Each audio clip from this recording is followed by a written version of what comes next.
pessoas investigadas e acusadas de tal forma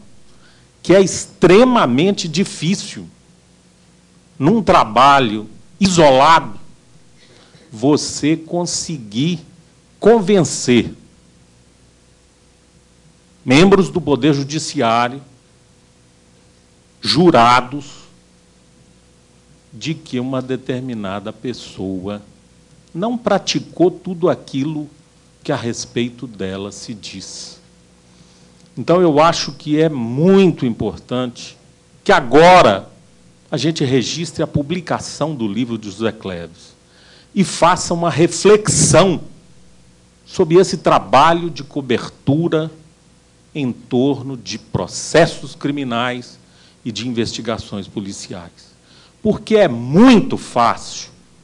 ouvir o delegado de polícia, ouvir o representante do Ministério Público e divulgar o que ele transmitiu, a pretexto de que isto é a informação oficial. E não checar absolutamente nada. E, às vezes, praticar contra determinadas pessoas uma injustiça, às vezes, superior àquela de uma eventual condenação criminal, que é a condenação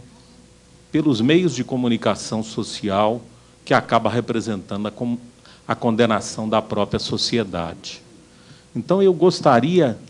que a oportunidade desse episódio nos permitisse,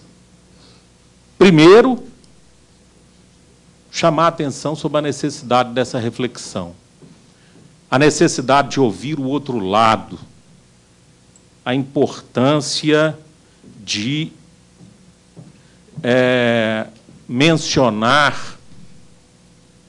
as duas versões eventualmente existentes no caso, e não fazer o que muitas vezes se faz, que é um verdadeiro massacre. Zé Cleves enfrentou isso. Os 7 minutos de Fantástico, que, curiosamente, foram a única peça utilizada no julgamento pelo júri e pelo Ministério Público, que levou para lá um aparelho de vídeo, uma televisão, e exibiu o programa para os jurados, no dia do julgamento. Servem para a gente pensar sobre a responsabilidade de cada um quando faz uma cobertura em torno de uma investigação criminal ou de um processo penal.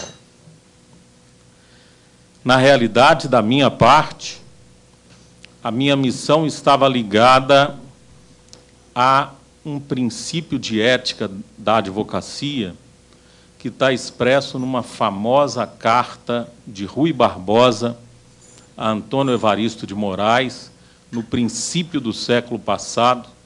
quando Evaristo de Moraes consultava a Rui Barbosa se ele devia aceitar uma determinada defesa criminal de um cidadão no Rio de Janeiro acusado de um homicídio que tinha tido uma grande repercussão na imprensa da época, e Evaristo estava em dúvida se devia ou não aceitar a defesa,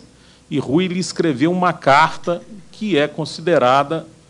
um dos fundamentos do Código de Ética da Advocacia, especialmente para a aceitação da advocacia criminal, no qual ele dizia: o acusado, inocente ou culpado, tem direito de defesa. E cabe a você, como defensor dele, procurar demonstrar se a acusação tem razão, se ela está correta ou não está correta, que os direitos e garantias dele no curso do processo sejam respeitados e que ele não sofra, se culpado for, nenhuma punição além daquela que lhe seja justa. Mas, se for inocente, que você consiga levar à frente a defesa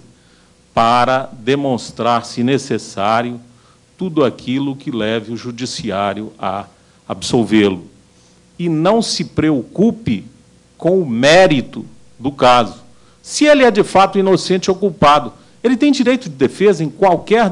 dessas situações. E o Estado tem o dever, não só de criar condições para que a acusação seja feita, mas também garantir que todo acusado tenha a oportunidade de ser defendido.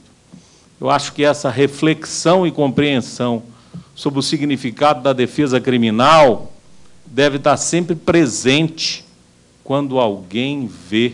um advogado criminalista atuando em defesa de alguém